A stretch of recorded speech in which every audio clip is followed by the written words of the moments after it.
Ele vai nos falar, ele já está aqui na minha frente. Bom dia, Marcelo.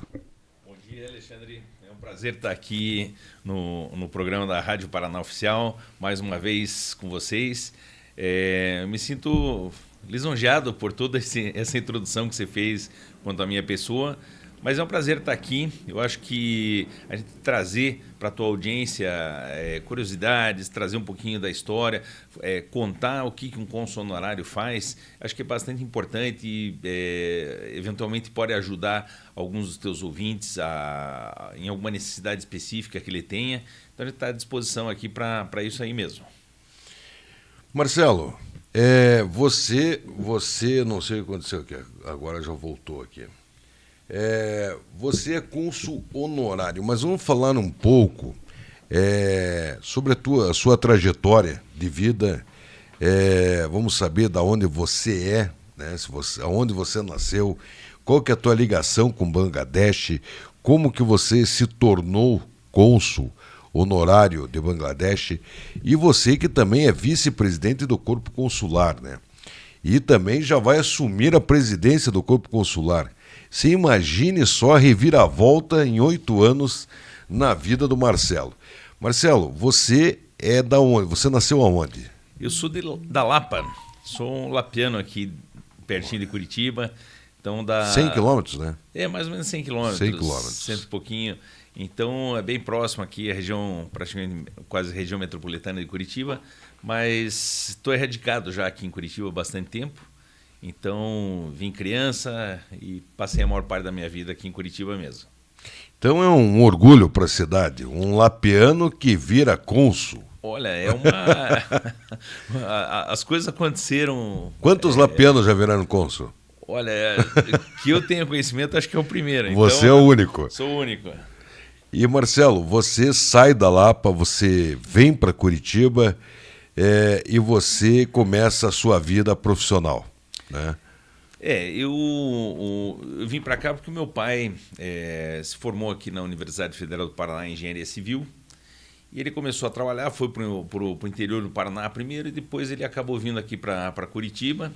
Iniciou os trabalhos dele aqui na capital e eu fiz todos os meus estudos aqui. Então eu comecei no Colégio Marista, estudei lá no Colégio Marista aqui na capital, depois estudei Mas qual Marista? No Paranaense. Paranaense. Isso. Quantos anos tem? Eu estou com 55 anos. Eu estudei no Paranaense. Estudou lá também? Estudei uns 8 anos mais ou menos, só uns 8, 9 anos. Quem estudou lá foi o nosso, da época, que ele está entre eu e você, porque ele estudou lá, ele tem um ano a mais do que eu, que é o Nele Prevot, o nosso deputado estadual Nele Prevot. E o Paranaense, ele fez história na vida de muitos paranaenses, né? É verdade. Você é da época que tinha o semi-internato ainda? Sim, tinha os internos lá. Na verdade... Mas o padre, o irmão Pedrinho... Sim, era o diretor. Era o diretor do colégio. Era o diretor, irmão Pedrinho, exatamente. Irmão Pedrinho. Então, boas lembranças do Colégio Paranaense. Eu tenho um grupo do WhatsApp que é... Dos alunos? Dos alunos. Então, até hoje a gente se encontra. Eu acho que a formação que eu tive lá foi muito importante na minha carreira. Era um colégio muito bom, um colégio que me deu as bases aí da educação. Então foi muito importante na minha vida. Para quem gostava de futebol era bom, hein? Olha, e eu gostava... Sobrava campo, hein? Eu gostava e jogava muito futebol naquele campo lá. Então sempre gostei de futebol, sempre joguei muito futebol. Joguei na segunda divisão aqui Nossa, foi metido. Sim, já... Foi metido o jogador. Jogou aonde na segunda divisão? Jogava, na verdade, na suburbana, na verdade. Eu jogava no União Barigui. União Barigui. União Barigui Futebol Clube. Então eu joguei era a lateral direita do União Barigui. Mas daí, terminado o meu segundo grau, acabei ingressando na faculdade. Eu queria fazer medicina. Então minha primeira ideia era fazer medicina.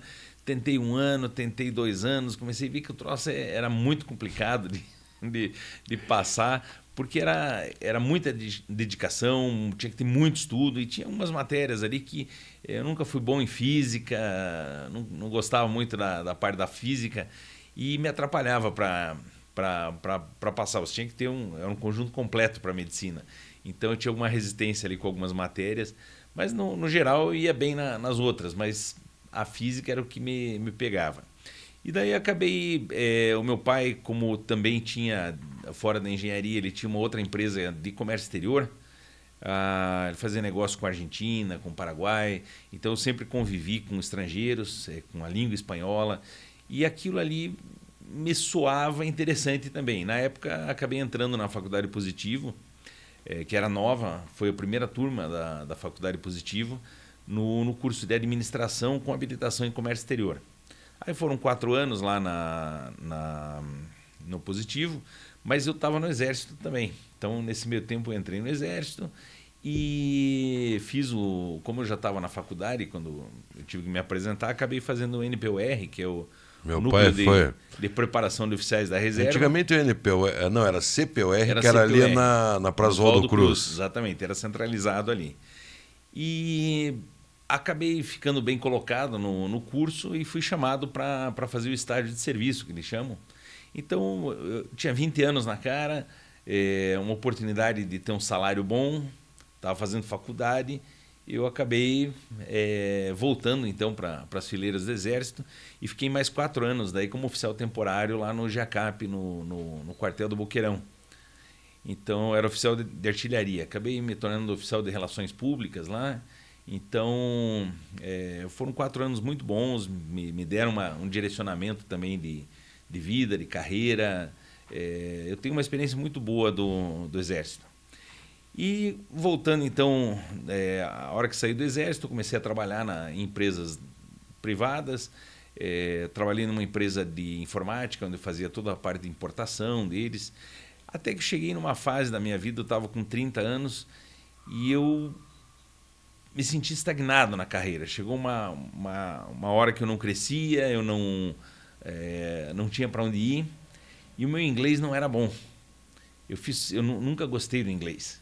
Nunca gostou de inglês? Nunca gostei de inglês. Fiz uma faculdade de comércio exterior e o inglês era... porque as experiências que você tem...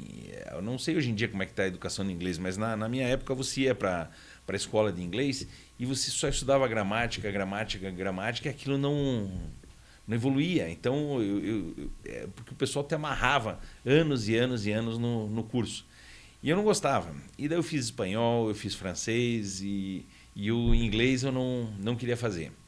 Só que começou a fazer falta para mim. E eu falei, eu preciso do inglês. E o que aconteceu foi que eu precisava tomar uma decisão. Eu falei assim, estou com 30 anos, o que eu faço? Eu já era casado, ou eu tenho filho, ou eu faço uma loucura. Cheguei em casa, conversei com a esposa e resolvemos fazer uma loucura.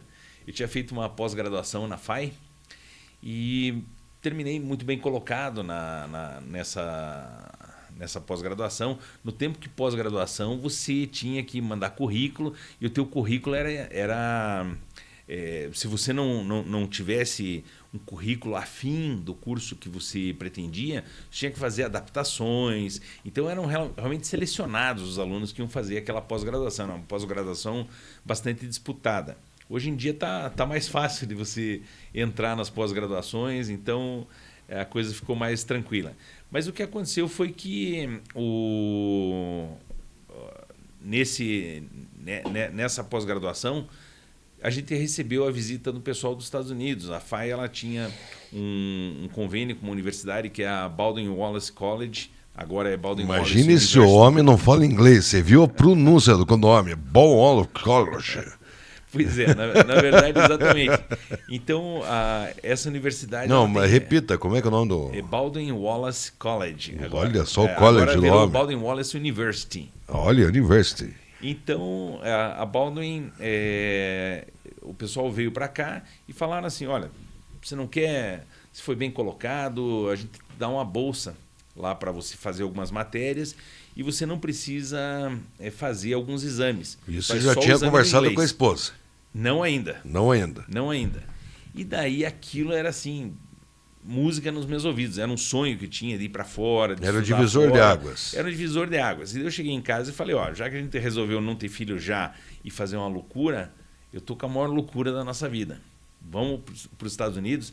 E assim, foi um choque porque a primeira coisa ela olhou para mim e falou assim, não tem dinheiro para isso. Porque não, assim, a bolsa era parcial. O resto ia ser hospedagem, o resto do curso a gente ia ter que pagar. E eu falei para ela, olha, é a oportunidade que eu tenho de realmente aprender o inglês definitivo. Eu queria suspirar em inglês. Essa era uma outra vontade que eu tinha. No mínimo, eu volto com esse inglês fluente. Tem uma opção de, se eu não conseguir, a gente não conseguir fazer o mestrado, eu faço pelo menos uma pós-graduação. Então a gente retorna antes, mas eu volto com uma pós. Pode ser um diferencial para essa ascensão na carreira que eu queria. E ela pensou e falou, vamos fazer a loucura. Então, a gente fez alguns acordos na empresa, a gente sacou a FGTS, a gente já tinha um apartamento onde a gente morava, então esse era o nosso porto seguro. Se desse tudo errado, a gente voltava, tinha onde morar, e a gente brincava que a gente ia trabalhar por comida. Então, a gente acabou se mandando com as economias que a gente conseguiu juntar. Aqueles 6 meses até o dia da viagem, eu tive muita sorte que eu trabalhava com comissionamento de vendas, vendi muito, então fiz um pezinho de meia ali de vendas. E fomos para os Estados Unidos. A gente chegou lá, só que até para aproveitar, eu precisava do inglês, que eu tinha capengado no inglês durante muito tempo, e eu tomei a decisão de aprender a falar inglês sozinho. Fui autodidata. E eu fiz o seguinte, eu pensei assim, como é que as crianças aprendem a falar inglês? Como é que a criança aprende a falar? Ela não estuda gramática antes, ela estuda vocabulário. Sim. Então, ela tem contato com o vocabulário e vai aprendendo, depois a gramática acontece. E foi isso que eu pensei, eu falei, vou aprender vocabulário. E eu peguei um dicionário de inglês-português, porque o de português para inglês é mais grosso. Então eu peguei o mais fino, que é de inglês para português, que o inglês é mais pobre, ele tem menos palavras do que o português. E eu fazia uma letra por dia. Então, letra A, letra B, letra C, cada dia eu estudava uma letra. Só que eu fui transcrevendo o dicionário para um caderno, só as palavras que eu usava no dia a dia. Então, por que eu vou aprender, por que eu vou ter que fixar em inglês a palavra apalpar? Você não apalpa todo dia, mas você abre todo dia, você, sei lá... Come todo dia. Come todo dia. Então, as palavras que você fala no teu dia a dia, aquelas eu achava mais importante. Essas são as primeiras que eu tenho que aprender. Então, durante um mês, eu fazia uma letra por dia, estudava 1 hora por dia, colocando uma letra por dia, só as palavras que eu uso no dia a dia. Mas eu acabei lendo o dicionário uma boa inteiro. ideia, hein? Pois é. Então, o que aconteceu? Como eu li o dicionário, mesmo as que eu não transcrevi para o caderno, eu aprendi elas. Em algum lugar na cabeça ficou guardada aquela informação. Mas passado um mês, o que eu fiz? Passei outros 2 meses estudando uma letra por dia. Só daí do meu caderno, com as palavras que eu precisava. No final do 3º mês, eu tinha, então, no primeiro mês, feito o meu dicionário no caderno e os outros 2 meses estudado esse dicionário. Então, o que acontecia? Eu estava falando, eu tinha um monte de palavra na cabeça, então eu falava que nem índio. Eu falava assim, água, sede, copo. Então, água, sede, copo, mas a pessoa sabia o que eu queria.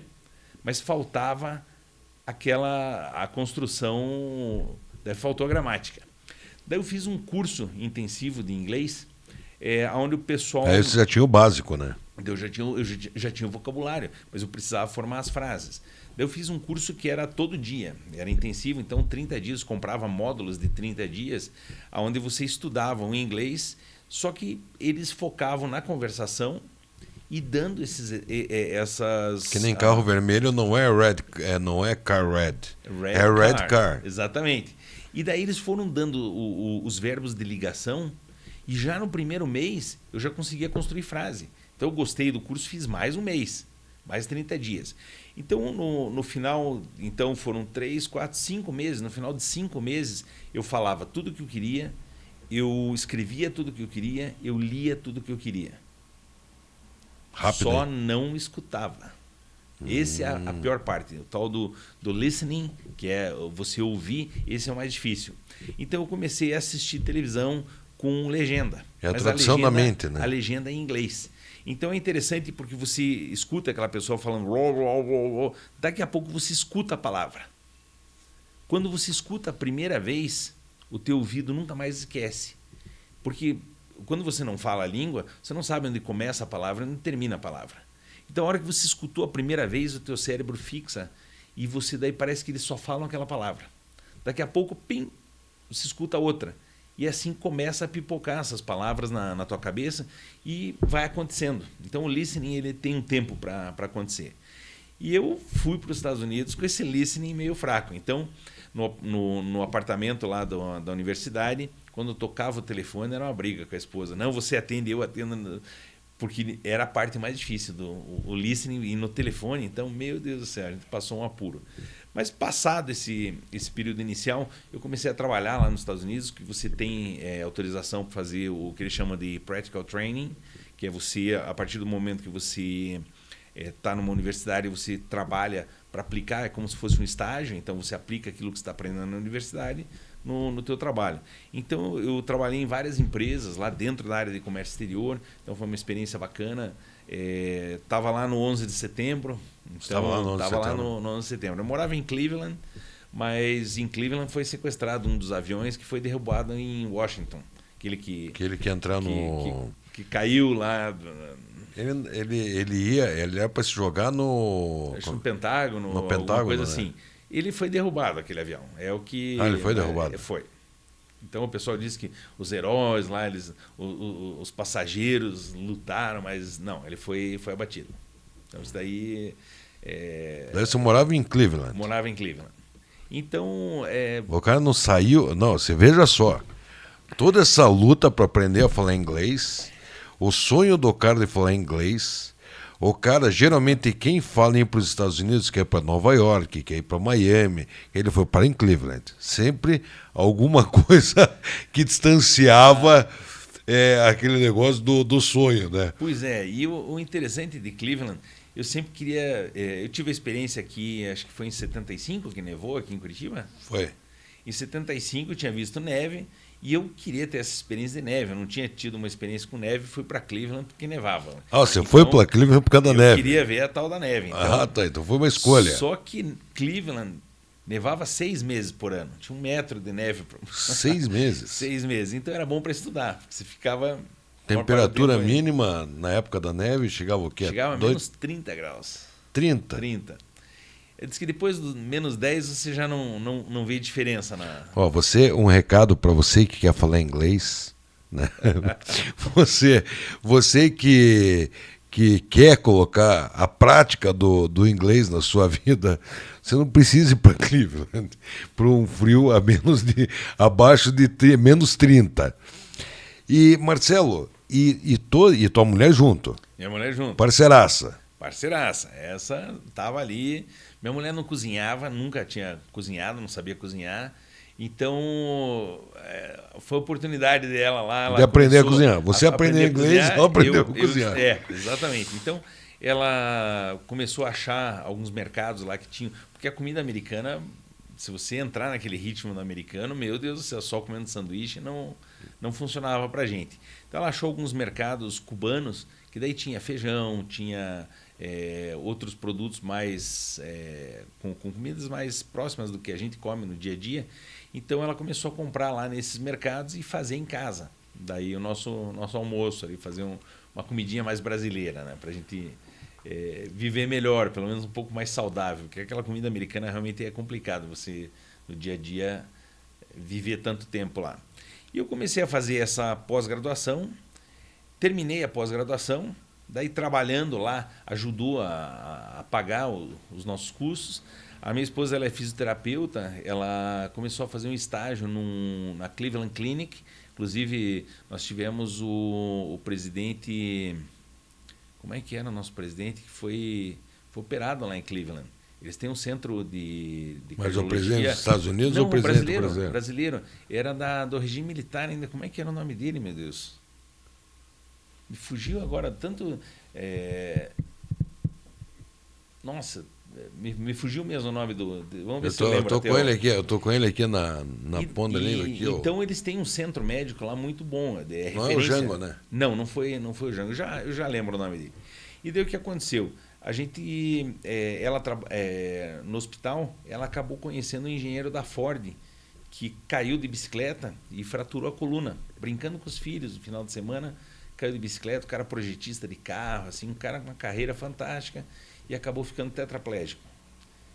E ele saiu do hospital e convidou ela para continuar trabalhando com ele em casa. E daí ela continuou atendendo ele. Ele gostou do trabalho dela como fisioterapeuta, e daí ele continuou atendendo ela em casa. Ela continua atendendo ele em casa, né? Então isso ajudou bastante no custeio do nosso curso lá nos Estados Unidos. Terminado, então, o curso... e a prestação de serviço nos Estados Unidos, sim, é bem valorizada. Bem remunerada. Então, nesse sentido, valeu bastante a pena. Não foi fácil. Mas uma experiência. Bastante, sim. Ela não aprendeu só a cozinhar. Não. Também trabalhou na área dela, então foi uma experiência interessante. E daí o que aconteceu? Quando eu terminei o mestrado, então eu fiz 1 ano de pós-graduação e mais 2 anos de mestrado. Foram praticamente 3 anos que a gente ficou lá. Peguei 3 invernos inteirinhos. Menos então, 30. Assim, menos 30. E a gente resolveu mudar para a Flórida. Então, a minha mulher nunca gostou de frio, então ela queria um lugar mais quente. A gente desceu para a Flórida. E a minha ideia era realmente, como eu falava espanhol já, e daí com o inglês e o português, a minha ideia era trabalhar em uma empresa americana, dentro do comércio exterior, com o Caribe, com a América Latina e aqui com o Brasil. Só que, como foi logo após o 11 de setembro, a economia americana estava pedindo para os empresários trazerem de volta os investimentos externos que eles tinham, porque a economia americana deu aquela balançada. E não estavam fazendo nada no exterior. Então, para mim, o mercado estava muito restrito dentro daquilo que eu planejava. Ele começou a pensar o que a gente vai fazer, voltar ao Brasil, não voltar ao Brasil. Falou, sabe o quê? Vamos voltar ao Brasil. Quando a gente resolveu voltar, eu comecei a mandar currículos. Quantos anos depois? 3 anos. 3 anos. Lá. Daí, comecei a mandar currículos aqui para o Brasil e apareceu uma oportunidade lá nos Estados Unidos para dar aula na FIU, que era a Florida International University. Você manda currículo para o Brasil e aparece uma oportunidade nos Estados Unidos. Aparece lá. Não, mas eu mandava para empresas aqui. E lá é uma faculdade para dar aula na área de logística. Eu falei, olha, vai que pode ser uma coisa interessante. Eu nunca tinha pensado em dar aula. E eu mandei um currículo para lá, mas não tive a resposta. Mas daí eu pensei, e se eu mandar para as universidades aqui também? E comecei a mandar currículo para as universidades. Eu nunca tinha pensado em dar aula. Mas a FIU, lá nos Estados Unidos, me deu a ideia também de repente, começar a dar aula. E comecei a mandar currículos aqui e uma universidade aqui de Curitiba me chamou. Falou, olha, quer fazer uma entrevista aqui com a gente? Eu falei, estou nos Estados Unidos ainda. Mas eu estou voltando. Eu chego na terça, eu estou aí no Brasil. Eu falei, então na quinta você vem fazer uma aula teste aqui com a gente. Eu falei, beleza. Cheguei na terça aqui no Brasil, na quinta fiz aula teste, na segunda eu estava dando aula já. Primeira turma, nunca tinha entrado na sala de aula. Mas e como que foi a aula teste? Não, foi boa. Foi boa. E uma coisa interessante, aí você veja como as coisas vão se juntando. Quando eu cheguei lá fazer o teste, eles olharam meu currículo e falaram assim, você foi oficial temporário do Exército, fez NPOR, FI, servi lá. Então você já está um passo à frente. Eu falei, mas o que é? O que é? Ele falou, olha, o que acontece? O que o Exército... A gente tem vários professores aqui que são ex-militares, pessoal que fez NPOR, assim como você. O que o Exército traz para nós que é benéfico? Cumprimento de prazo, cumprimento de horário. Então, esse tipo de coisa interessava muito para as faculdades, que no Exército você não tem muita flexibilidade para esse tipo de coisa. Você aprende a viver dessa maneira, cumprindo prazo, cumprindo horário, respeitando a hierarquia. Então, é muito fácil a condução de um ex-militar dentro de uma empresa. Então, você se enquadra muito facilmente. Não tem, vamos dizer assim, muita rebeldia. Ou o pessoal, hoje não vou, hoje... Não tem uma civilidade muito grande, o pessoal é muito comprometido com as coisas. Então, essa foi a lição que eu trouxe do Exército e já me ajudou no começo da minha carreira como professor. E a faculdade, daí, já comecei na segunda-feira e a coisa deslanchou, foi bem. Eu já estava aqui há 2 meses dando aula. Quem entra em contato comigo? Quem? A FIU. A FIU. Dos Estados Unidos, me chamando para ir dar aula lá na Você vem? FIU. Você ficou quanto tempo aqui depois que você voltou? Eu estava 2 meses Você aqui estava já. 2 meses. E daí a Florida International University me chamou. Falei, olha, sinto muito, agora Ah, você não voltou. não voltei. Porque daí eu já estava aqui, todo aquele processo para voltar para lá, eu achei que não valeria a pena. E eu estava bem aqui, peguei uma carga horária boa, então estava interessante. Daí eu já voltei com uma ideia de montar uma empresa. No meu retorno para o Brasil, eu assisti um filme no avião, que era O Resgate do Soldado Ryan. Quem não assistiu, né? Pois é. E eu assistindo aquele filme, eu vi que ele tinha 2 irmãos que morreram na guerra e depois ele foi tirado de lá, porque senão a mãe ia ficar sem nenhum dos filhos na guerra, né? Então esse era o mote da história. E eu fiquei pensando que eu tinha mais 3 irmãos, cada um fazendo uma coisa diferente. Eu falei assim, se ele reunisse, antes que, sei lá, cada um vá para um lugar diferente, vamos reunir os 4 filhos, pegamos mais meu pai e vamos montar uma empresa. E a gente montou uma empresinha, cada um dedicava um tempo livre que tinha assim para Comércio exterior. Não, na verdade, o meu pai é engenheiro civil, mas é engenheiro eletrônico e engenheiro mecânico também. O pai é meio fora da casinha. 3 engenharias. 3 engenharia. Mas ele é um louco administrativo. Ele nunca foi muito controlado na questão financeira, então era um problema para ele. Ele era um gênio da criação, do desenvolvimento de coisas, mas administrativamente ele precisava de alguém. E quem era esse alguém? O formado em administração, era eu. Então eu me propus para gerenciar toda a parte administrativa da empresa. O meu pai, que era o engenheiro, ia desenvolver produtos. O meu irmão, que era técnico em eletrônica, ia ajudar ele nesse desenvolvimento, construção de protótipos. A gente entrou na área da eletrônica. E daí meus outros 2 irmãos eram pequenos ainda, mas eles foram crescendo e acabaram entrando na sociedade e estão até hoje. Um é engenheiro eletrônico também, o outro foi para a área da contabilidade, então ajuda na parte de marketing, de informática. Então, na verdade, a empresa faz o quê?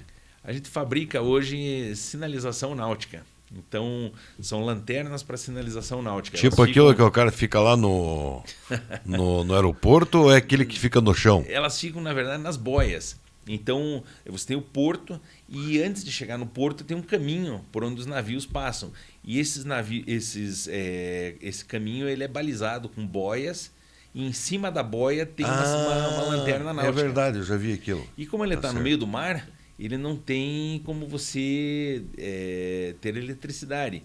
Então a nossa lanterna ela tem painéis solares, tem um banco de baterias. Durante o dia ela carrega o banco de baterias e à noite ela pisca para sinalizar o sinal que ela tem que dar, tipo um código Morse ali para o navio.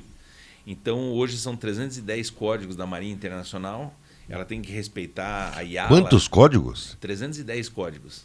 Meu Cada um Deus. deles. E tem 4 cores diferentes de lanterna. Então, cada código significa entrada de canal, área de manobra, perigo isolado. Então, cada uma tem... Então, o marinheiro tem o faroleiro. E o prático, ele sabe o que serve? Sabe? Sabe. Então, para quem não sabe o que é prático, é o rapaz que manobra o navio. Então... Ele é natural daquela região que o navio está chegando, ele conhece toda a movimentação do mar, toda a parte da maré, e o marinheiro ele chega próximo aonde estaciona o navio. Isso, eles ficam... Na verdade, prático assume. O navio ele chega, normalmente o porto ele está numa área protegida. Então você tem um canal, ele está numa área numa baía. Vai dizer que você também dá aula sobre navegação. Sobre navegação, sobre a minha área de comércio exterior. Então a gente, no linguajar do marinheiro, a gente fala que o navio ele fica fundeado ao largo. Então o fundeado é quando ele solta a âncora e ele fica em alto mar. Daí o prático vai buscar o navio lá. E o prático é o profissional habilitado a entrar com o navio dentro do canal. Exatamente isso que você falou. Ele é local, ele conhece a geografia submarina, então ele leva o navio em segurança até a área portuária, até a área do berço ali no porto. E ele também, o prático também sabe do comando dos sinalizadores, ele sabe a cor, ele sabe tudo. Todo esse pessoal, desde do pessoal que pilota jet ski. Então, quando ele faz o curso de arrais, ele já tem contato com sinalização, ele já fica conhecendo como é que funciona. Mas daí você tem dentro do navio o especialista. Então o cara consegue ler cada sinal, o que aquela piscada tá indicando para o navio. São quantas piscadas? 300? Você falou? 310 piscadas diferentes. É um Imagina código Morse. 13, é um código Morse. É um código Morse. Então, e é padronizado internacionalmente. Então, a IALA, que é o órgão internacional de legislação da Marinha... Quem que pensaria em vender esse tipo de lanterna? Eu fico pensando, é só o cara que realmente, né, já 3 engenharias, o filho já foi para tudo quanto é lugar do exército, ele foi para os Estados Unidos, veio dar aula, meu Deus, e não para por aí. Pois é, e daí o que aconteceu? Essa experiência aí, quando a gente começou quando eu comecei a dar aula, eu continuei, como eu dava aula de manhã e tem noite, mercado para essas lanternas? Pois olha, todos. Então o que eu atendo hoje?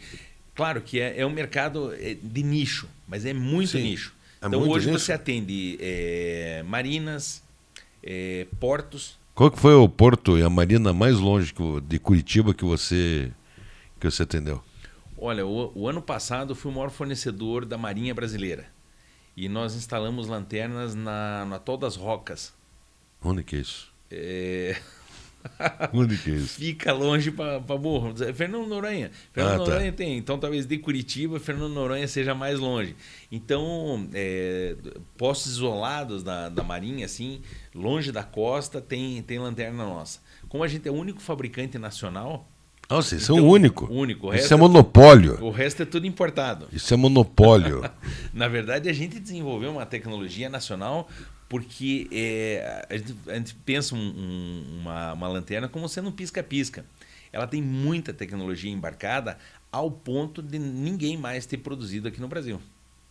Olha só, hein? Então, a gente, com os engenheiros malucos que a gente tem lá na empresa... O pessoal conseguiu, porque aí você entra num outro aspecto. Teu pai é vivo ainda? Meu pai é vivo e trabalha com Trabalha? Ele. Trabalha? Ele tá lá já me esperando. Eu vou sair da rádio aqui, vou pro escritório e vou lá trabalhar com ele. Então ele começa cedo. Parabéns. Meu pai com 79 anos. 79? 79 anos, um pouquinho antes da pandemia, ele fez um curso de SolidWorks para projetar peça mecânica no computador. E daí ele projeta a peça e daí ele gira ela 360 graus e daí ele chama a gente para ver. Então ele... Ele com 79 anos manda no computador? Ah, mas é o dia inteiro. Melhor que nós. Não, ontem ele estava desenhando, daí chamou eu e meu irmão para ver a peça. Ele pegou a peça... em 3D? A peça real. Ah, a peça real. E daí mostrou no computador e falou que daí ficou igual. Estava idêntica. Ele desenhou... idêntica a peça, e daí girava a peça, colocou na nossa lanterna, uma antena agora, um sistema novo. E algum dos 4 filhos então, segue essa inteligência? Olha, tem um dos meus irmãos, se formou no Cefet, em engenharia eletrônica, foi funcionário da Copel. Esse, olha, eu já digo que ele consegue ser melhor que meu pai. Esse é fora da curva. Fora da curva. O Maurício, meu irmão, é o terceiro é fora da curva mesmo. E vocês limitaram-se só essas lanternas? Pois é que a Ou gente vocês têm qualquer outros produtos, certo. Só que a lanterna, ela acabou, mesmo sendo um produto nichado, ela começou a ser um mercado bom. Nós estamos há 23 anos nesse 23 mercado. 23 anos? 23 anos. E hoje a gente tem... Ela queima? Como? Ela queima? Eventualmente, a gente dá uma... Acaba a bateria dela? Acaba. A cada 2 anos, mais ou menos... a bateria vocês também vendem? Sim. Ah, daí... o pack de bateria. Aí é o mercado. Aí é um mercado bom. Sim. Se você vende a lanterna e depois não dá continuidade, não tem nenhum problema. Mas acontece que as lanternas são aborradas por navio... Tem, infelizmente, aqui no Brasil, a gente... Tem os barbeiros que... Tem o cara que bate no cone na rua e tem o marinheiro que atropela a lanterna. Tem. Às vezes tem, por exemplo, nós tivemos aqui em São Paulo, ali é São Sebastião, teve uma época de muita chuva, teve desmoronamento lá, teve uma calamidade lá em São Sebastião e o mar estava bastante agitado também e muitas boias se desprenderam e vai embora. E se perde no mar, some, não acham. E as lanternas vão junto. As lanternas vão junto, então você tem que repor. Então existe um mercado assim e existe o E é obrigatório? É obrigatório. Tem vandalismo até para essas vandalismo. lanternas? Eu não sei. O cara vê uma coisa piscando, ele vai lá e quer arrancar a lanterna para levar para casa, ficar piscando em casa. Sei lá qual é a ideia da pessoa. Mas que tamanho que é essa lanterna? Ela tem mais ou menos esse tamanho, assim, vamos dizer, ela é 35 de altura por... Tamanho de uma garrafa de Coca-Cola, 2 litros? Na altura. E ela dá umas 3 garrafas de largura. Essa é a pequena.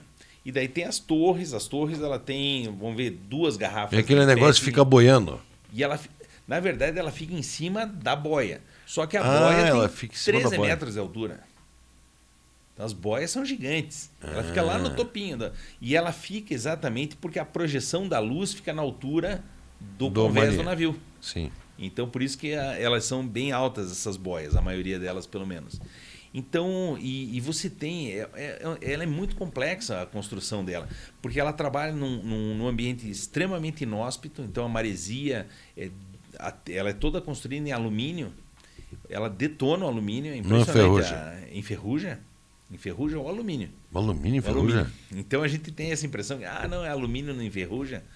Então é uma condição muito insalubre que ela trabalha. Mas imagine, ela está no meio do sal, né? Está no meio do sal, exatamente. Eventualmente ela submerge, pega a tempestade, a boia, às vezes... mergulha. Então ela tem que ser... Então a nossa lanterna, a gente certificou ela ISO 9001, a gente certificou ela IP68. Então, a gente conseguiu chegar a um grau de qualidade do produto para dizer que ela é 100% à prova d'água, que ela tem qualidade na produção com a ISO 9000. Isso permitiu a gente começar a exportar. Ela cai na água, mas ela não boia. Boia. Uma boia? Boia. Então você já não perde a lanterna. Mas eventualmente a boia onde ela está amarrada afunda. A boia afunda? Já tive lanterna que afundou, ficou 15 dias embaixo d'água, aí foram resgatar a boia. E a lanterna estava piscando embaixo d'água. Durante 15 dias estava lá, mesmo sem tomar sol. Bacana, né? Então são essas experiências que a gente vai tendo. Nunca imaginei nesse mercado de boia. Ela tem GPS dentro da lanterna para você fazer a geolocalização. Então dentro do porto o pessoal fica... não é uma lanterninha só. Não, coloca ali a Duracell ali. A ideia que o pessoal tem, a lanterna é um pisca-pisca.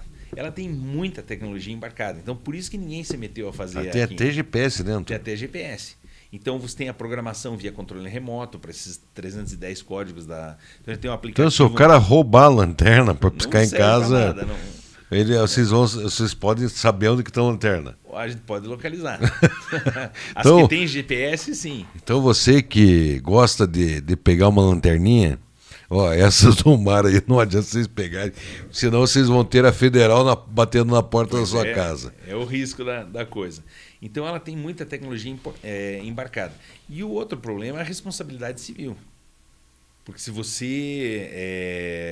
só piscar errado? Uma boia dessa não funcionar e um navio encalhar, começa a complicar o meio de campo. Então pode dar um problema sério. A gente atende, por exemplo, a Ponte Rio-Niterói. Esses tempos não era da nossa, era da concorrência. Parou de funcionar. Todo o tráfego embaixo da ponte estava interrompido. Enquanto não substituísse, não passava navio embaixo da ponte Rio-Niterói. Sério? Pensa o tamanho do problema. Então o povo fica maluco. Então a gente sempre trabalha na emergência. Então 24 horas tem que fabricar a lanterna, mandar e chegar lá o pessoal substituir para... Às vezes é um navio que está parado no porto, ele precisa sair, está com sinalização dele, que às vezes se põe a lanterna no próprio navio também. Então, já tivemos navios que o pessoal ficou parado no porto, precisava sair, a marinha não autorizava se a sinalização não tivesse ok. Se não tiver ok a lanterna... E daí o que acontece? O custo de um navio parado no porto é altíssimo. Imagine.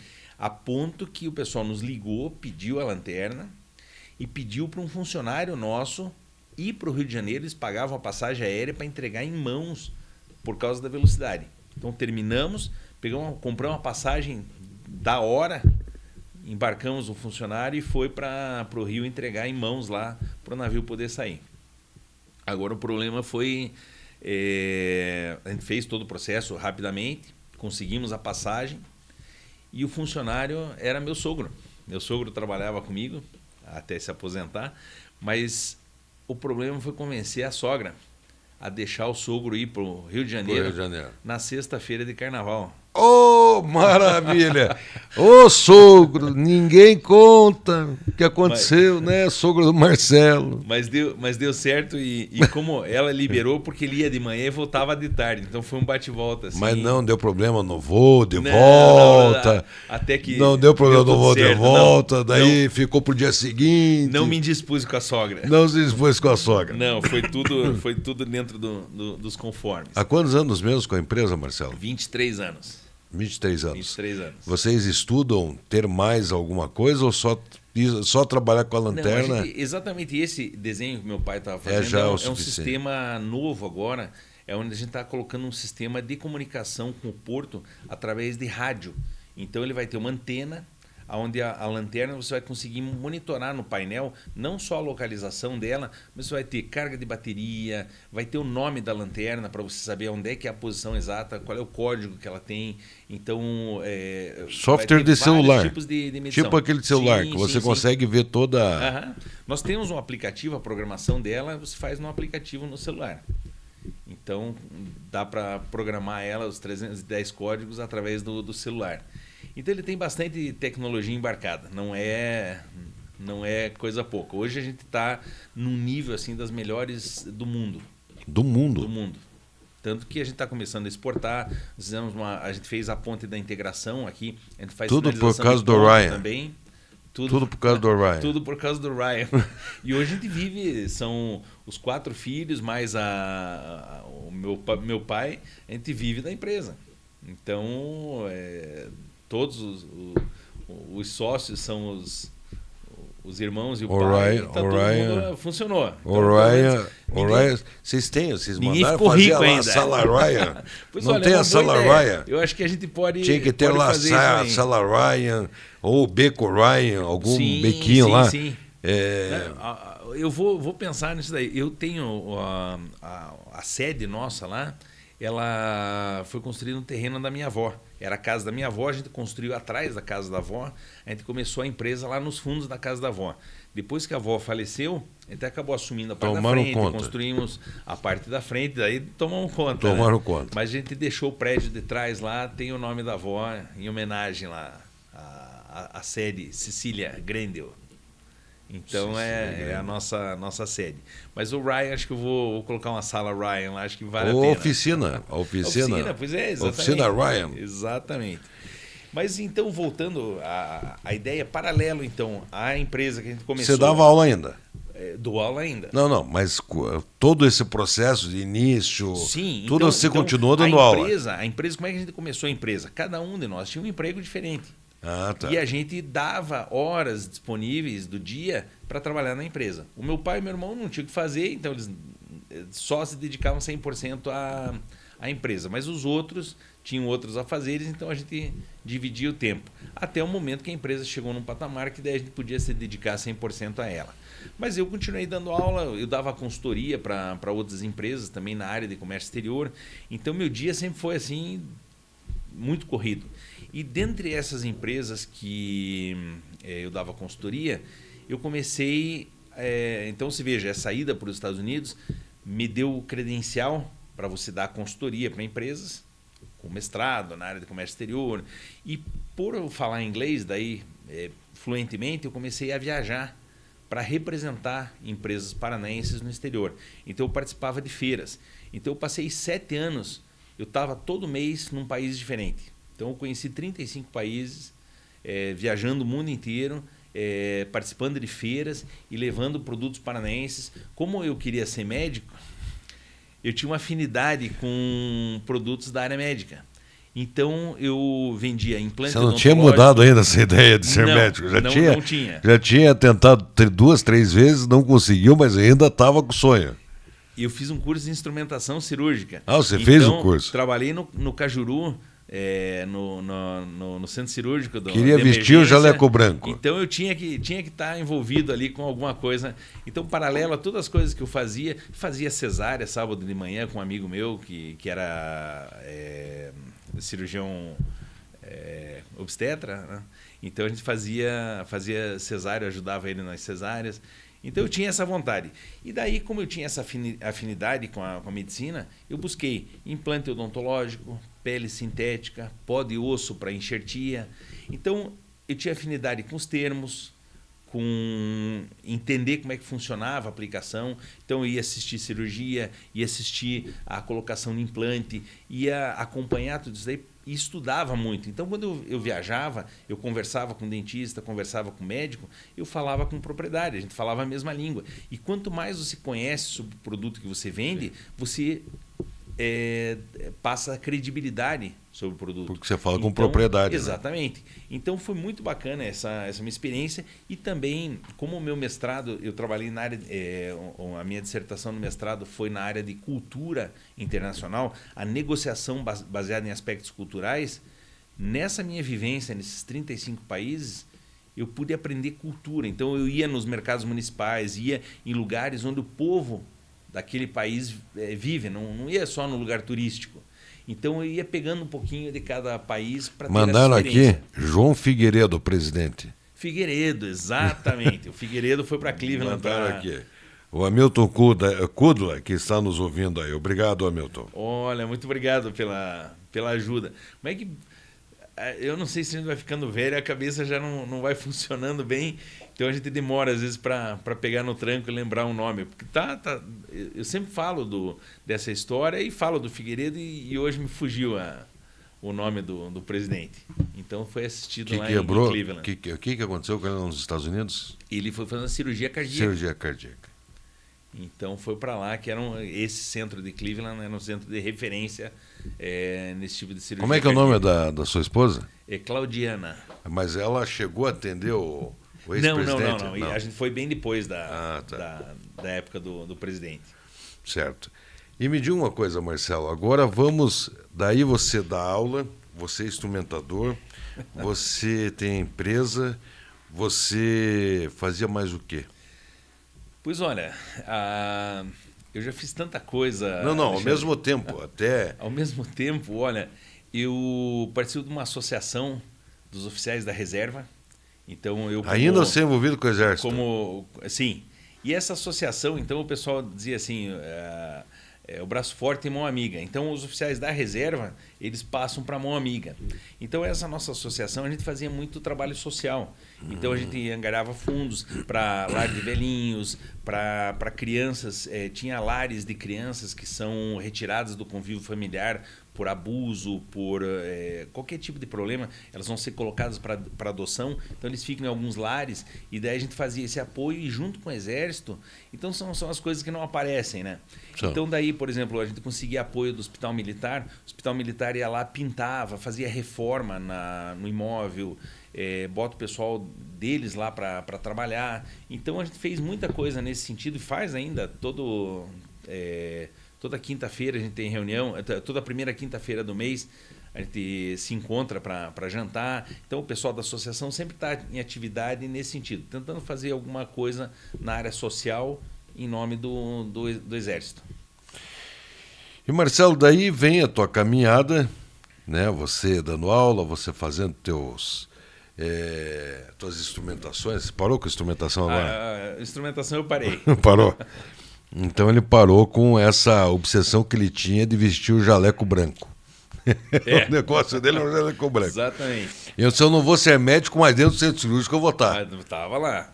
Se o negócio era ver sangue, então tava lá no... E Marcelo, nos conte como foi, né, que você chegou a ser cônsul honorário de Bangladesh. Essa é a grande pergunta. Você foi do Exército, as coisas foram acontecendo na minha vida, assim, meio por caminhos tortuosos, mas elas foram acontecendo. Mas tudo no final se interliga, porque uma coisa que meu pai dizia era o seguinte, diz ainda, né, porque ele é vivo, ele fala assim, as oportunidades, elas são escassas.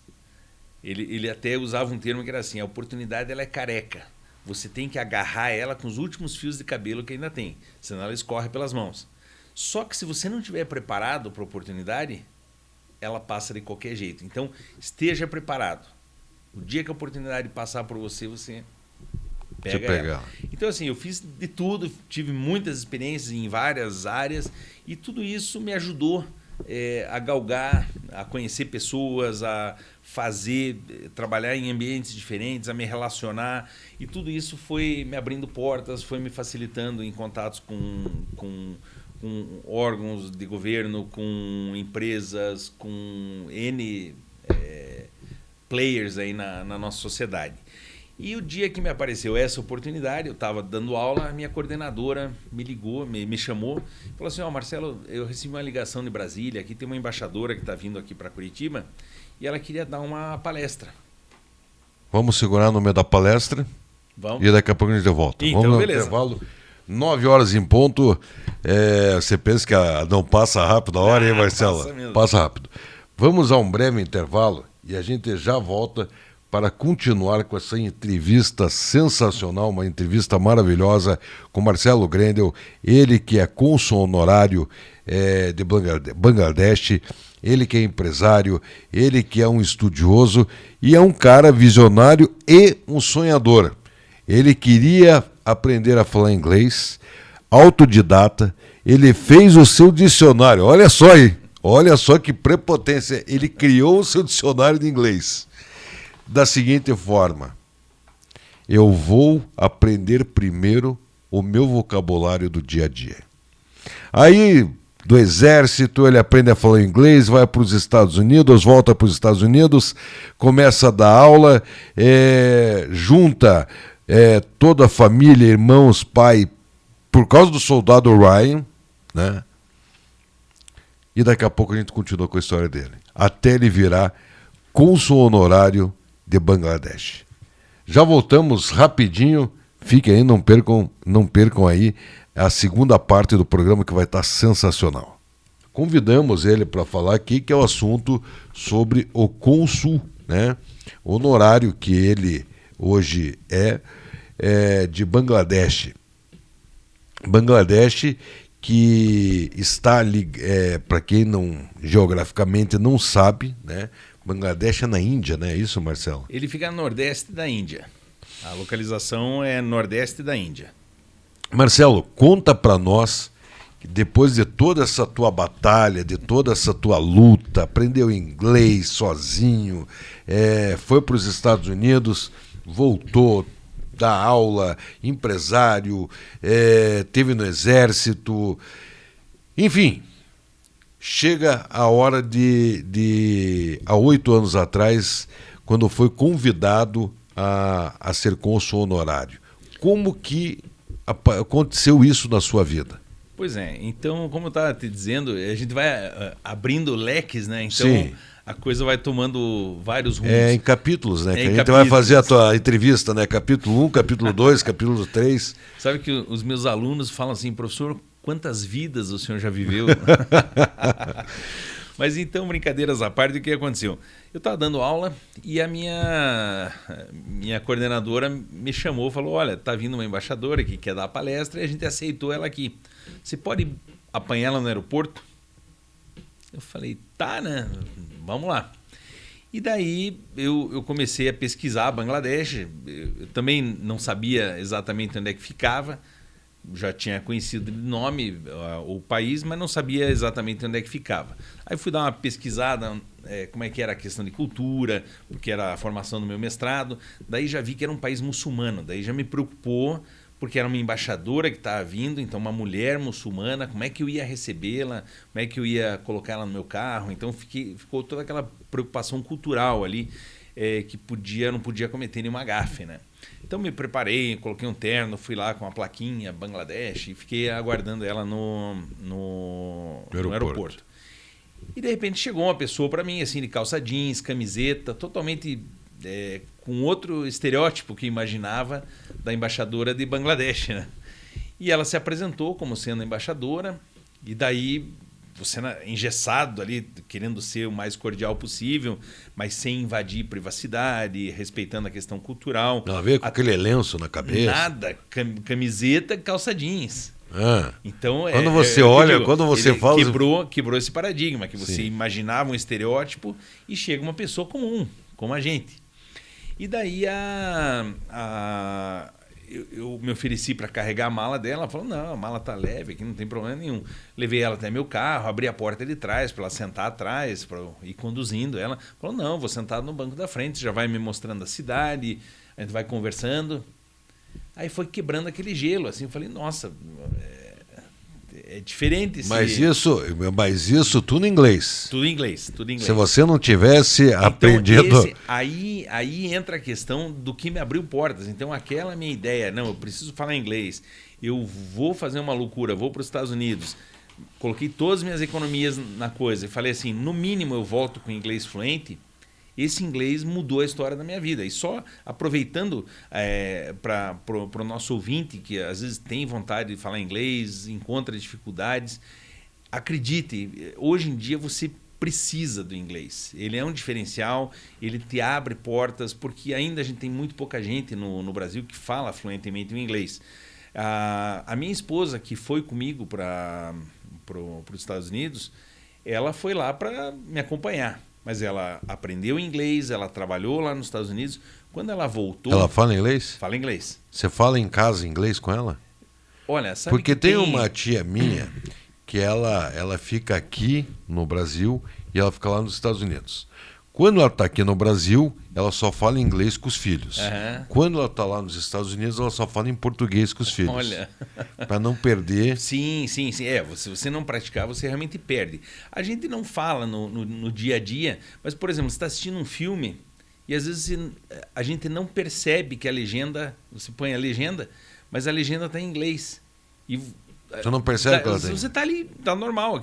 Daqui a pouco, olha, muda a legenda, é aí mesmo. Então você põe a legenda em português. Mas tem palavras que às vezes a palavra em inglês ela expressa melhor aqui. Então a gente está conversando em português, daí a gente põe a palavra em inglês. Mas quando vocês moravam nos Estados Unidos, vocês falavam em português ou inglês dentro de casa, entre vocês? Não, a gente sempre falou em português mesmo. Sempre? Porque a gente passava 24 horas por dia com rádio, com televisão. Tudo em inglês. Tudo em inglês. Então, o meu medo era a gente esquecer o português, então daí a gente praticava em casa. Mas o que aconteceu? Quando ela voltou para cá, ela começou a trabalhar numa clínica e uma das pacientes que tinha um problema mais sério, assim, ela começou a atender particular essa paciente e a mãe propôs para ela buscar no mundo alternativas para o tratamento dessa criança. Então era uma família de alto poder aquisitivo e eles queriam buscar alguma coisa nova. E apareceu um curso nos Estados Unidos, que era um curso, o pessoal usava no espaço uma roupa, os russos usavam uma roupa que era um exoesqueleto com elásticos, eles ficavam muito tempo no espaço, então eles se movimentavam com elástico para não perder a musculatura, porque senão você fica flácido, você não consegue nem andar quando você retorna para a Terra. Então eles criaram esse exoesqueleto com elástico para você mesmo na gravidade zero você fazer movimento com força, utilizando força e não perder musculatura. E os americanos adaptaram essa técnica para tratamento de crianças com dificuldade motora, esse tipo de coisa. E ela fez esse curso nos Estados Unidos porque ela falava inglês. Então, você veja, abriu porta para isso. E era uma inovação aqui no Brasil. E ela trouxe isso para o Brasil. E ela trouxe para o Brasil. E montaram uma clínica com a dona com a mãe dessa criança, porque a mãe ela viu resultados tão bons com a filha, que ela falou assim, olha, eu não posso... Quero compartilhar isso com outras. Eu quero compartilhar isso com outras pessoas. E eles abriram uma clínica para atender pessoas e ainda fizeram um centro de formação de profissionais, que vinham profissionais do Brasil inteiro aqui para Curitiba para fazer o curso, para poder difundir nos seus estados, para poder levar essa prática... Ela hoje ainda exerce esse trabalho. Não, ela acabou... ela trabalhou 10 anos nesse projeto, ela acabou saindo da clínica e hoje ela trabalha no Hospital de Clínicas. Ela acabou passando num concurso lá do HC e ela trabalha na UTI neonatal. Sempre a parte de lá é complicado, neonatologia. Lá é complicado. Então é a área que ela gosta. Lá o coração tem que ser forte. Sim. Lá o coração... Mas o que aconteceu? O inglês abriu tanto portas para mim. Foi divisor de águas para vocês. Foi a ida para os Estados Unidos. Exatamente. Foi o melhor investimento da vida de vocês. Foi. A gente aplicou, foi uma loteria, mas um jogo muito, muito trabalhado ali. Mas a questão daí, o que aconteceu? Quando eu apanhei a embaixadora, né? Estava Então, com a mulher na Avenida das Torres. exatamente. Aqui é a churrascaria. Exatamente. Aqui é a favela mais perigosa de Curitiba, que é da favela de Capanema. Pois olha, esse é uma questão interessante. Eu recebo, volta e meia, eu recebo. Como é que é? O pessoal me manda vídeo de Bangladesh. Então, assim, um lixão, não sei aonde, o trânsito caótico, as loucuradas de que não tem mão direita e esquerda. Então, as questões assim. Mas eu falei assim, e o outro lado de Bangladesh, você já viu? Então, quando a gente fala, se eu for, por exemplo, numa comunidade aqui de Curitiba, filmar a comunidade e dizer que Curitiba é isso daqui, esse é um estereótipo que se passa errado. Então, muita gente se procura no Google. O que você escrever Bangladesh, você só vê imagem terrível. Então, eu passo links para as pessoas para você ver o outro lado de Bangladesh. Bangladesh tem prédios modernos, tem cidades modernas, tem prêmio Nobel que o Brasil não tem. Então, assim, é comum você ver isso daí de estereótipo de países. E não sei qual é o interesse que algumas grandes mídias aí têm de passar que o Zimbábue só tem savana, rinoceronte, elefante, que Bangladesh só tem lixo, que não sei aonde, o Brasil é turismo sexual, é Amazônia, é futebol. Nós temos muito mais para oferecer, né? Então, essas questões... Então, eu mostrei a favela, que a gente tem também, mas mostrei todo o resto para ela. E nessas conversas... Mostrou o Jardim Botânico também. Jardim Botânico, sim. Inclusive, nós fizemos agora, dia 26 de março, foi a data nacional de Bangladesh, e a Prefeitura de Curitiba ela iluminou a estufa do Jardim Botânico com as cores da bandeira de Bangladesh. Ficou maravilhoso. Então, todo ano a gente tem feito isso daí. Eu mando as fotos lá para a embaixada manda para Dhaka, que é a capital de Bangladesh, sai nos jornais de Bangladesh. O cartão postal de Curitiba iluminado com as cores da bandeira. Esse ano até o Burj Khalifa, em Dubai, que é um dos prédios mais altos do mundo, estava lá com as cores de Bangladesh. Então, assim, Bangladesh tem sido, nos últimos anos, reconhecida mundialmente como um player no mercado. Então, ela saiu da extrema pobreza e atingiu níveis de desenvolvimento, de IDH, que permitem ela ser colocada como um país em desenvolvimento, além dela ser signatária dos principais tratados internacionais. Por quê? Porque ela quer buscar o seu lugar no mundo. Ela quer ser um player dentro desse mercado mundial do comércio, da cultura, da ciência, da tecnologia. Então, eles estão buscando isso daí. Então, não existe um país que queira ser pobre, nem um país que queira ser pobre para sempre. Então, se ele é um país pobre, ou começou pobre, ele tem toda uma história para trás que levou ele a ser um país pobre. Ninguém quer ser pobre. Lógico que não. Só que você tem que ter vontade para sair dessa. E aquele pessoal tem uma vontade tem uma garra muito... de admirar realmente o que eles estão fazendo com o país, as mudanças que estão sendo feitas para realmente mudar a vida, mudar a história daquele povo.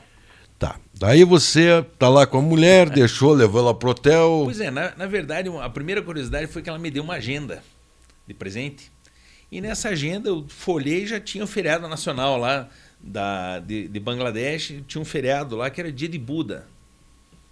Falei assim, mas um país que é 95% muçulmano, tem feriado de dia de Buda? Daí eu folhei mais um pouco, 25 de dezembro, dia de Cristo lá, Natal, feriado também.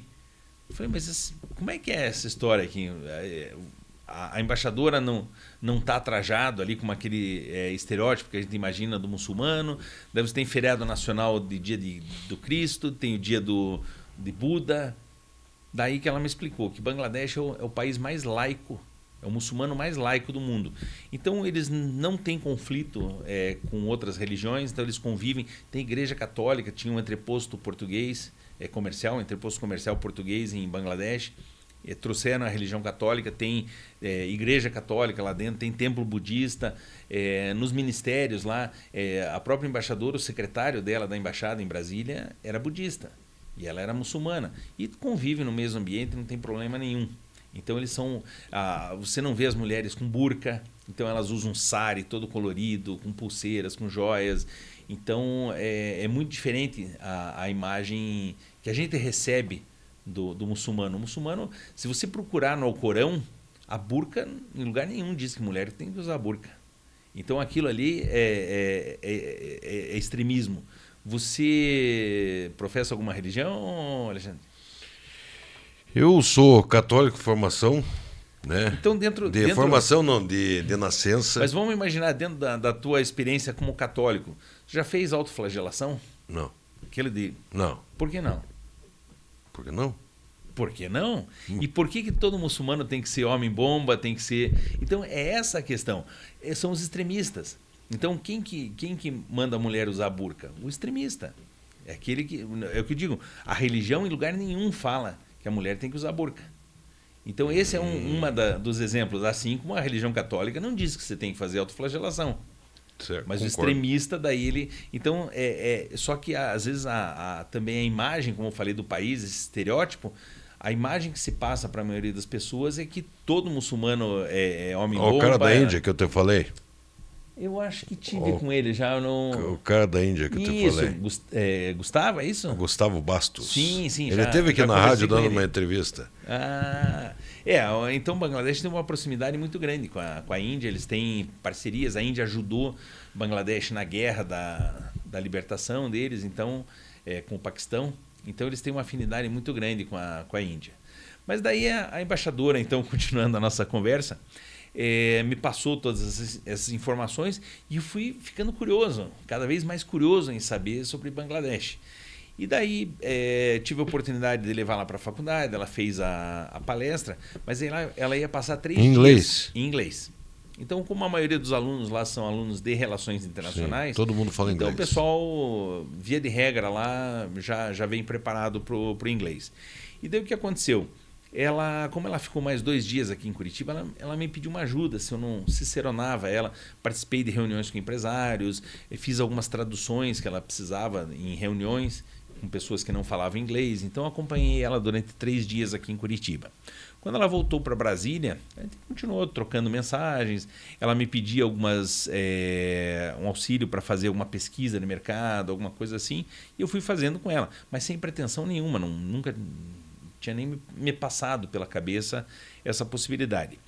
Quando ela voltou para Bangladesh, que acabou a missão dela aqui no Brasil, ela estava retornando, ela me ligou e falou assim: Marcelo, eu estou pensando em indicar você lá para o Ministério das Relações Internacionais para você ser o nosso representante aqui no Brasil. O que você acha? Falei, olha, nunca tinha nem me passado pela cabeça uma possibilidade dessa, mas eu vou me sentir muito honrado com isso. E ela começou o processo. E nisso eu comecei a me debruçar nos livros, estudar história, estudar cultura, querer saber tudo sobre Bangladesh, o máximo possível de informação que eu tinha. E esse processo levou quase 5 anos para sair. Então, processo demorado, se manda toda a documentação para Bangladesh, daí Bangladesh manda para o Brasil, para o Itamaraty, Itamaraty analisa, depois que o Itamaraty aprova, volta para Bangladesh, daí Bangladesh, o ministro tem que assinar a carta patente, então tem todo um processo, e isso levou 5 anos. O cônsul da Rússia me contou que da Ucrânia, disse que o processo dele levou 10 anos. Então, o próprio Bangladesh fala assim, olha, o nosso Ministério do Foreign Affairs, ele é pequeno. Então, o teu processo está embaixo de alguma pilha lá. Então, até chegar lá, demora. Então, você tem que ter paciência, tem que ir tocando. Você fica como cônsul designado, mas até que chegue a carta patente, você tem que... Não tem tantos... não pode aparecer muito, não pode... Você vai fazendo o trabalho de formiguinha. Até que realmente chegou a carta patente e daí assumir as funções de pleno direito aqui no Brasil.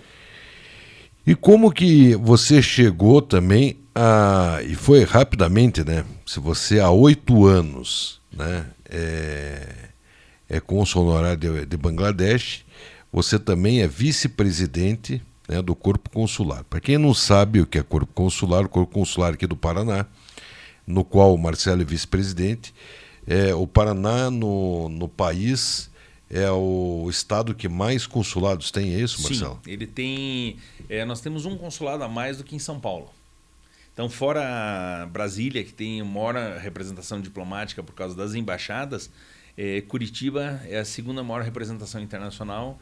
Nós temos hoje, são 41 consulados. 41 consulados, sendo salvo engano, agora eu não estou com as minhas anotações, são 10 consulados de carreira e são 31 consulados honorários.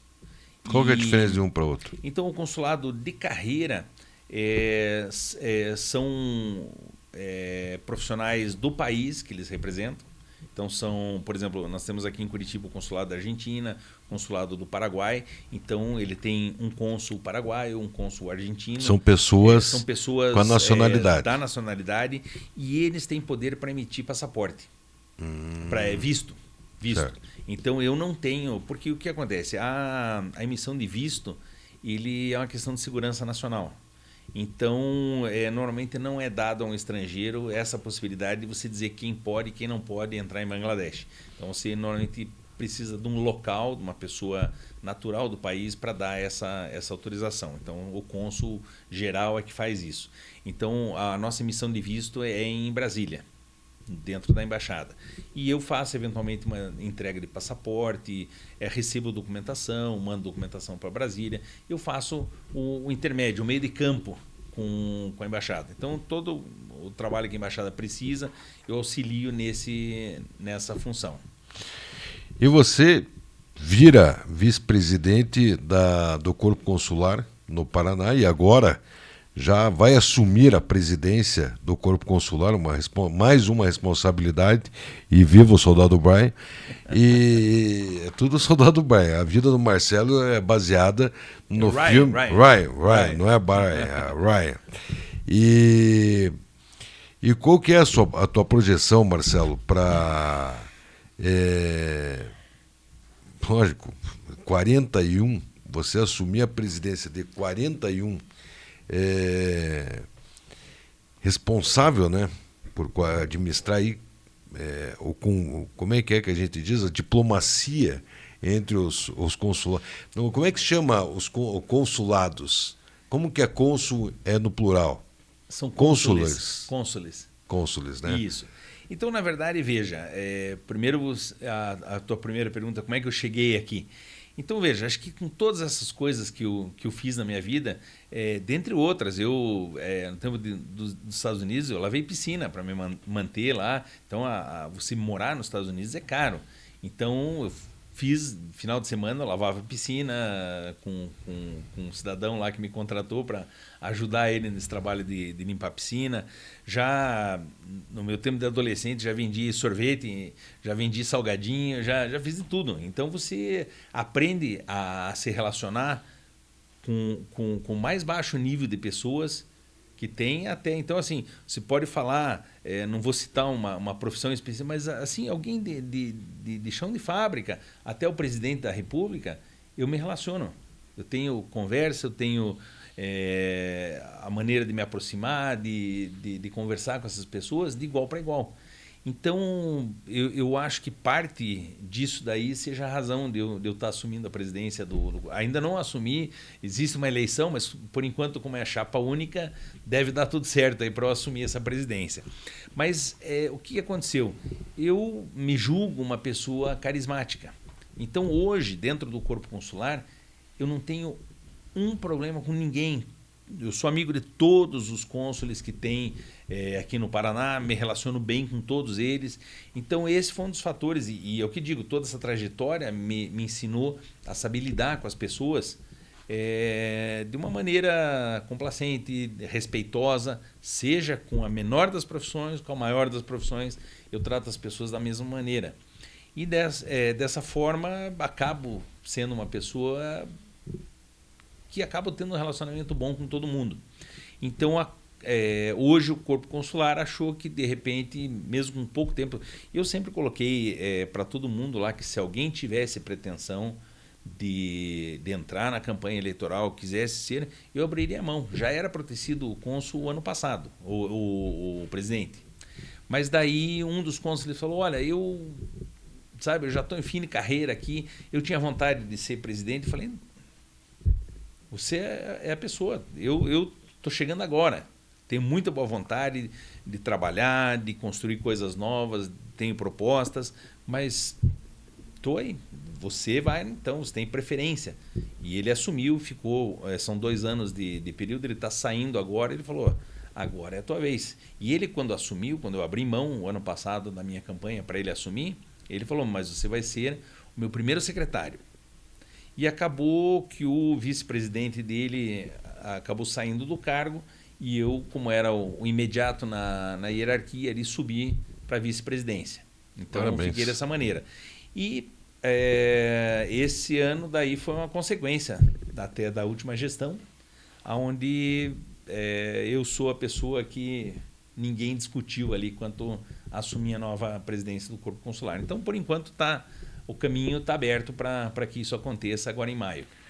Marcelo, estamos chegando ao final, são 9 horas e 53 minutos, faltam 7 minutinhos. Para finalizar, né, essa entrevista muito top, uma entrevista maravilhosa, muito informativa, fale para os nossos ouvintes, né, qual é a diferença? Muita gente deve fazer essa pergunta para você, né, aqui nos bastidores fizeram essa pergunta para você. Qual é a diferença entre um cônsul, um diplomata e um embaixador? Certo. Então, a carreira diplomática é aquela que é voltada para os negócios internacionais, dentro do governo. Então, normalmente é um cargo ligado a governo. Então, você representa um país. Então, seja o Brasil representado lá fora ou todas as outras nações representadas aqui dentro. Então, quem trabalha nessa área representando um país é chamado de diplomata. Então, ele faz parte de um corpo diplomático que, dentro desse corpo diplomático, você tem diferentes funções aonde você vai atuar.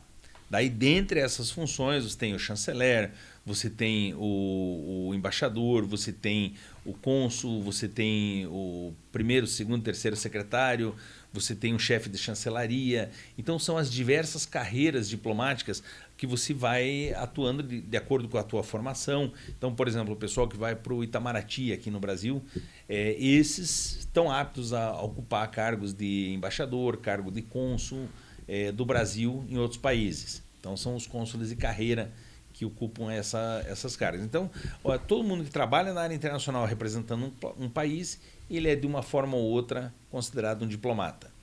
E dentro da carreira diplomática, daí você tem a hierarquia por tempo de serviço e pela formação que você tem, aonde que você vai atuar. Foi o Marcelo Grendel Guimarães, cônsul de Bangladesh, honorário, falando aqui aos microfones da Rádio Paraná Oficial, ao programa Alô Paraná. Foi uma entrevista. Abrimos a semana aí entrevistando o senador Sérgio Moro, ex-juiz da Lava Jato, e estamos encerrando essa semana entrevistando o cônsul honorário de Bangladesh, Marcelo Grendel Guimarães. Muito obrigado pela participação. Deixamos aqui os microfones da Rádio Paraná Oficial em abertos para o corpo consular, para todos os consulados que queiram realmente dar voz aí ao seu trabalho, ao trabalho dos consulados. E, lógico, Marcelo, você já virou parceiro da Rádio Paraná Oficial e aí teu espaço, você sabe que já tem garantido aqui dentro da rádio. Alexandre, eu agradeço a oportunidade. Eu acho que falar com os ouvintes da Rádio Paraná Oficial é um privilégio. Eu acho que você tem uma audiência muito seleta. E a intenção nossa aqui é realmente colocar o serviço, principalmente no meu caso, do Corpo Consular, tanto para as pessoas, os nativos dos países que a gente representa, que eventualmente tenham algum tipo de dificuldade, algum tipo de problema. Então, o Corpo Consular está aberto para receber essas pessoas, para dar orientação no que for preciso. Então, essa é uma das funções do Corpo Consular. Empresários brasileiros que queiram fazer negócios com os países que a gente representa, informações sobre visto, sobre turismo, sobre qualquer questão relacionada à cultura, ciência e tecnologia, que envolva mais de um país, o Brasil com outros países, o Corpo Consular pode intermediar como um facilitador desse tipo de negócio. E se eu puder deixar uma mensagem para os teus ouvintes hoje, eu digo o seguinte, a gente tem que ter sonhos e a gente tem que correr atrás. Eu tenho na minha cabeça uma questão que é assim, a gente nunca sabe o dia de amanhã. A vida da gente toma rumos diferentes a cada minuto, Só que a gente tem que estar preparado para essas coisas, a gente tem que estar sempre inovando, sempre se capacitando e estar pronto para as oportunidades quando elas aparecem.